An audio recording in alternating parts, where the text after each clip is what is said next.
Witajcie kochani na kanale Tom Guide Krakał. Jestem 20 km na wschód od Warszawy, Wołomin, czyli nazwa Woleomin. Jest w pełni bezpiecznie, aczkolwiek chciałbym Wam pozytywnie opowiedzieć o tym miejscu. Przed wojną było zaledwie 6100 mieszkańców, w tym 3100 Żydów, 500 białych Rosjan, 6 Czechów, 9 Niemców, zaledwie 1 Pers i 1 Chorwat. Taka mieszanka kulturowa przed wojną. I tutaj jestem na Starym Wołominie, gdzie to jest ulica Warszawska, gdzie poczujemy klimat XIX wieku. Zaraz się zanurzymy do jednego ze sklepików szewskich. I proszę Państwa, wchodzimy do sklepiku szewskiego, ponad 10-letnia już firma i proszę zobaczyć, to jest to cudo, maszyna Zingera.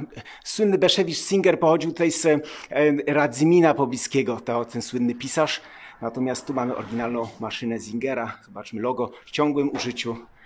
Jak tutaj na pięknie podaję, także można tutaj buciki sobie pięknie zrobić. Za chwileczkę udamy się ulicą Chopina do miejsca, gdzie mieszkała Vera Gran, słynna aktorka kabaretowa. Tak. I oto dom w zachodzącym słońcu Very Gran. Używała pseudonimu Sylvia Green. A teraz jedziemy szukać rosyjskich śladów w Wołominie. To jest najstarszy murowany dom w Wołominie. Za chwileczkę zobaczymy znacznik z 1883 roku z cyrylicą. O, tutaj dokładnie Niwelarjarowka cyrylicą, 1883 rok. Za chwileczkę jedziemy na ruską daczę w Wołominie. Wołomin jest przydzielony na pół linią kolejową petersbursko-warszawską, wyznaczoną przez cara, po prostu prostą linią przeciął miejscowość, po drugiej stronie jest Wołominek, a tutaj Wołomin. To jest właśnie dom pod akacjami.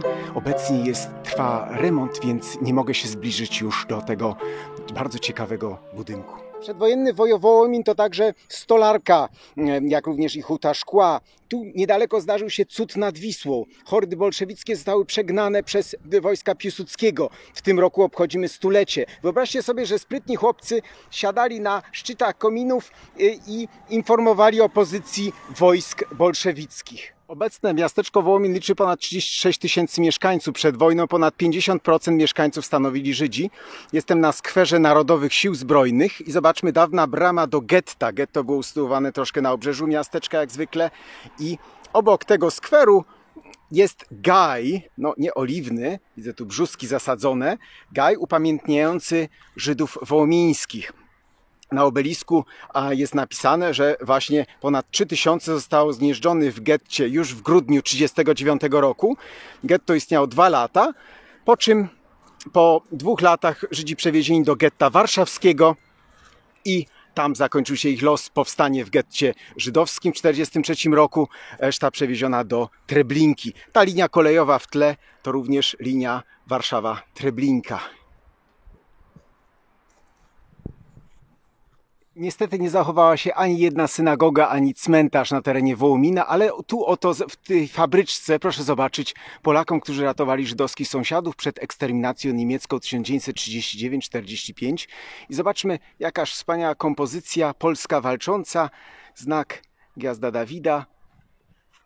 O, taki właśnie pomnik w 2013 w Wołominie.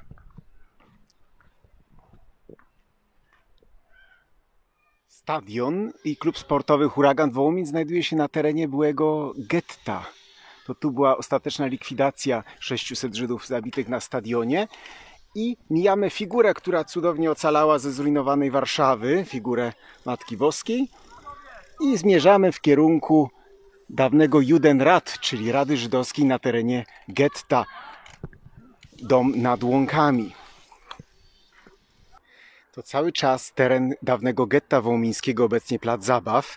Jestem już na wzgórku, na domu nad Łąkami. Przed wojną ojciec Naukowskiej, geograf Wacław Naukowski, zakupił ten dom i właśnie w formie tutaj w czasów warszawiaków tutaj w tej części przyjeżdżali regularnie. I tutaj oczywiście też Zofia, ich córka. W czasach okupacji, kiedy tu znajdowało się getto, była tu siedziba Judenratu, czyli Rady Żydowskiej. Obecnie Muzeum Naukowskich. I tak w ekspresowym rzucie odkryliście może po raz pierwszy pozytywną historię Wołomina. Bardzo łatwo jest rzucać hejtami, żyć sensacją. Bardzo trudno odkryć te dobre rzeczy, te naprawdę, które was i mnie poruszają. Także pozytywnie o Wołominie, może nie po raz ostatni. Tu po tej stronie macie subskrypcję mojego kanału. Jestem wdzięczny, jeśli będziecie śledzić moje programy. Po tej stronie polecany film z moich poprzednich filmów, już jest ich ponad 160. Do zobaczenia w kolejnych audycjach.